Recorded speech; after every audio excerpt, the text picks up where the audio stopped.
सादगी, स्वाध्याय और सेवा भाव की धनी श्रीमती लीला शर्मा विनम्रता, मर्यादा, बुद्धिमत्ता की साक्षात प्रतिमूर्ति थीं, जिन्हें पहली बार मैंने वसंत कन्या महाविद्यालय कमच्छा की प्रधानाध्यापिका के रूप में देखा। 1966 में जब मैं हाई स्कूल उत्तीर्ण कर कॉलेज में प्रवेश लेने के लिए वसंत कन्या कॉलेज पहुंची, तो आप प्रधानाध्यापिका की ऑफिस में बैठी थीं। खादी की पाड़ वाली सफ़ेद साड़ी में लिपटी ओजस्विता की प्रतिमूर्ति जान पड़ी वे। अनायास ही मैं उनके व्यक्तित्व से प्रभावित हो उठी। उन्होंने मेरा हाई स्कूल का रिजल्ट देखा और कहा, एडमिशन हो जाएगा, खूब मन लगा कर पढ़ना। मैं अंदर तक आनंद विभोर हो उठी। फिर तो कॉलेज में लता दी से रोज भेंट होती। उनके ओजपूर्ण व्यक्तित्व में मुझे साक्षात देवी के दर्शन होते। प्रार्थना के पश्चात वे कॉलेज का एक राउंड लिया करती थीं और लड़कियां उन्हें देखकर छिपने की कोशिश करती। मैं मन में सोचती, ऐसे व्यक्तित्व से घबराहट। उनकी स्पष्टवादिता, नियम पालन करने करवाने की आदत, सफाई के प्रति जागरूकता, समय के प्रति पाबंदी, पेड़ों के प्रति अगाध प्रेम, ललित कलाओं के प्रति गहरी अभिरुचि आदि ऐसे अनेक गुण थे जिनकी जाने अनजाने मैं कायल होती गई। बीए में हमें वे दर्शन शास्त्र पढ़ाती थीं। भारतीय दर्शन और धर्म की सूक्ष्म व्याख्याएं सुनकर जीवन को समझने की दृष्टि मिली।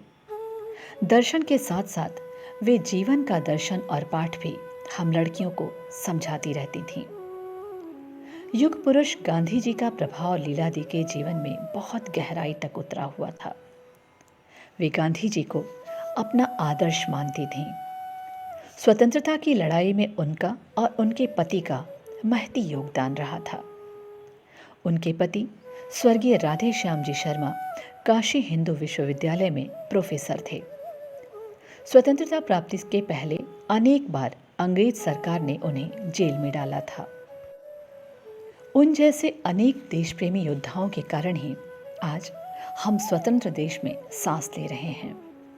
लीला दी बताती थी कि गांधी जी के करो या मरो नारे पर हम बच्चे भी हाथों में तिरंगा लेकर गली गली में घूमते थे और विदेशी वस्त्रों की होली भी जलाते थे।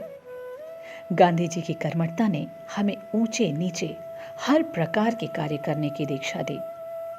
अस्पृश्यता निवारण, स्त्रियों की शिक्षा, अहिंसा, स्वदेशी, सर्वधर्म संभाव, शरीर श्रम आदि के पाठ लीला दी ने गांधी जी के जीवन से सीखे।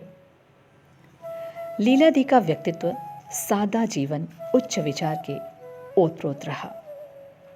वैभव और भव्यता से कोसों दूर आपका घर सादगी की मिसाल था। आवश्यकता भर की वस्तुएं, जहां उच्च दर्शन और साहित्य की पुस्तकों ने अपना बसेरा डाल रखा था। Bertrand Russell, Madame Curie, Abraham Lincoln, Albert Einstein के उच्च दर्शन और विचारों से लीला दी के मानसिक धरातल को सदैव खुराक मिलती रही। उन्हें पढ़कर वे भाव विभोर हो जाती थीं और किसी दूसरी दुनिया की सैर करती थीं।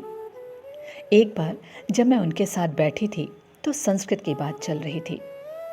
संस्कृत की पौराणिकता और भाषा पर वे मुग्ध थीं। संस्कृत रचित साहित्य के सौंदर्य और गहराई में गोते लगा लगा कर उन्होंने अनेकों दुर्लभ रत्न एकत्र किए थे। वे बोली, अपूर्वः कोपि कोशो अयम विद्यते तव भारती। फिर उठी और अपने शयन कक्ष से कुछ पुस्तकें उठाकर लाईं। पुस्तकों में उनकी आत्मा बसती थी। मुझे देते हुए बोली, इन्हें पढ़ना और बदले में पढ़ने के लिए दूसरी पुस्तकें भेजना। याद आता है, कई बार पुस्तकों के लिए वे फ़ोन किया करती थीं। तब अपने पर बड़ी ग्लानि होती थी कि मैंने उन्हें पहले ही पुस्तकें क्यों नहीं भेजी। लीला दी को विभिन्न पेड़ पौधों फूलों से विशेष प्रेम था।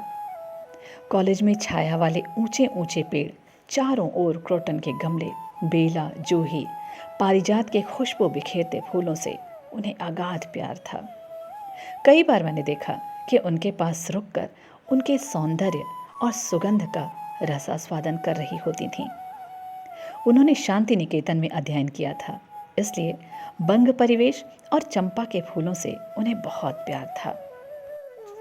बंग साहित्य रविंद्रनाथ टैगोर से प्रभावित होने के कारण कॉलेज का परिवेश शांति निकेतनी लगता था। अवकाश प्राप्ति के बाद अपने बगीचे में समय देते हुए प्रकृति के निकट रहकर आत्मविभोर होना उनकी जीवनचर्या थी। लीलादी महान संत श्री विनोबा भावे के व्यक्तित्व और साहित्य से भी बहुत प्रभावित थीं। उनका संपूर्ण जीवन अध्ययन अध्यापन में व्यतीत हुआ। शिक्षा के क्षेत्र से वे करीब 60 वर्षों तक जुड़ी रहीं। अवकाश प्राप्ति के पश्चात वे विदेशी छात्रों को हिंदी पढ़ाती रहती थीं और उन्हें भारतीय संस्कृति से अवगत कराती थीं। अपने सेवक के बच्चों को पढ़ाने लिखाने की जिम्मेदारी भी उन्होंने संभाली। अनेक विद्यालयों, अस्पतालों एवं गरीब संस्थाओं को दान देने में वे कभी पीछे नहीं हटती थीं। अवकाश प्राप्ति के पश्चात लीलादी महिला मंडल काशी से जुड़ी। वे 1984 से 1992 तक मंडल की अध्यक्षा रहीं। उनके साथ मंत्रिणी का पद संभाला स्वर्गीय श्रीमती शारदा मणि गुप्त ने। दोनों की समझदार जोड़ी ने मंडल में अनेकों शैक्षणिक, सांस्कृतिक और बौद्धिक कार्यक्रम करवाए। वह समय मंडल का स्वर्णिम युग था। 1992 में लीलादी के कहने पर मैंने मंडल की सदस्यता ग्रहण की और मंडल से बहुत कुछ सीखा। मैं स्वयं को धन्य मानती हूँ कि लीलादी का साथ मुझे लंबे समय तक मिला। उनके आदर्श और गुणों को आत्मसात करना ही उनके लिए हमारी सच्ची श्रद्धांजलि होगी।